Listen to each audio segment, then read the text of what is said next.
Yesterday we established that God is love. This is not an attribute of God. This is his very essence, meaning he cannot act contrary to love. Romans 5:8 says, but God shows his love for us, or he demonstrates his love for us, in that while we were still sinners, Christ died for us. While we were still sinners means we earned or we deserved eternal separation from God. And he sent his son to die for us so that we could be reconciled. This is kind of the same concept we've been talking about the last couple of days. But I want to go deeper on while we were still sinners. In the Bible, it talks about sin, transgression, and iniquity. And sin is just falling short. It's falling short of the holiness of God. Transgression is actively making a decision knowing that it is against the Lord. Like if the Holy Spirit convicts you of something and you could proceed to do it anyways, that is a transgression. And iniquity is continued transgression. It is a habit or a routine of doing the wrong thing, knowing that it's the wrong thing.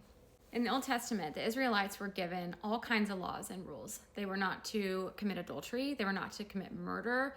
They were not to lie, to steal, to do all these things. I mean, these all come from the Ten Commandments. But one of the commandments is do not covet. Do not covet a brother or sister, right?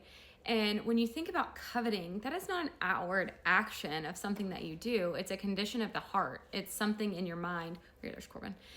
In your heart, right? And so when Jesus came and he delivered the Sermon on the Mount, and he talks about if you have hatred for a brother, you have committed murder against him. If you have looked at a woman with lust, you have committed adultery with her.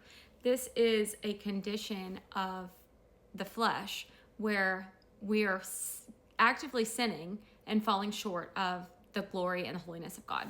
I think the problem with a lot of Christians is we think, oh, well, I'm not out there doing these bad things, but not understanding that it all starts in the heart. Jesus says that the Pharisees cleaned the outside of the cup and not the inside. And I think a lot of the problem is that we see sin as something you do and not originating in your heart. So while we were sinners, yes, because we will always fall short, even if you're not outwardly doing the bad things. The Bible tells us no one is righteous, no, not one. Now getting back into Romans 5, the next verse says, since therefore we have now been justified by his blood. Justified means now that God has considered a sinner forgiven, slate clean. Now we have been justified by his blood, much more shall we be saved by him from the wrath of God.